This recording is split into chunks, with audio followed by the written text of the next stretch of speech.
ഒരു കാലത്ത് ഈ വീടിന്റെ മർമ്മപ്രധാന ഭാഗമായിരുന്നു ഇത്. ഉച്ചയൂണിന് ശേഷമുള്ള സമയം വീട്ടിലെ സ്ത്രീകൾ അരി പൊടിക്കാനും നെല്ല് കുത്താനുമൊക്കെയായി ആശ്രയിച്ചിരുന്നത് ഇവിടെയുള്ള ഉരലിനെയായിരുന്നു. ഇത് ആട്ടുകല്ലായും ഉപയോഗിച്ചിരുന്നു. അയൽപക്കക്കാരും കൂടെ കൂടാറുണ്ടായിരുന്നു. 3-4 മണിക്കൂർ കൊച്ചുവർത്തമാനവും പറഞ്ഞ് ചായയും കുടിച്ച് അരി പൊടിച്ച് വറുത്തെടുക്കും. നെല്ല് കുത്തുണ്ടെങ്കിൽ രാവിലെ തന്നെ തുടങ്ങും. 2 സ്ത്രീകൾ അപ്പുറവും ഇപ്പുറവും നിന്ന് 2 ഉലക്കകൾ കൊണ്ട് മാറി മാറി പുഴുങ്ങിയുണക്കിയ നെല്ല് താളത്തിൽ കുത്തി കൊഴിച്ചെടുക്കും. ഇത് പണ്ട് 3 അറകളുള്ള പത്തായമായിരുന്നു. പുഴുങ്ങിയുണക്കിയ നെല്ലിനും തേങ്ങയ്ക്കും എണ്ണ പലഹാരങ്ങൾക്കുമായിരുന്നു ആ 3 അറകൾ ഉപയോഗിച്ചിരുന്നത്.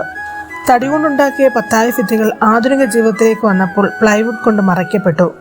പത്തായം ചിതലുകളാൽ പൊടിഞ്ഞപ്പോൾ പത്തായപ്പുരയിൽ നിന്നും ഒഴിവാക്കി. ഇപ്പോൾ ഇത് സ്റ്റോർ റൂമായി ഉപയോഗിച്ചു വരുന്നു.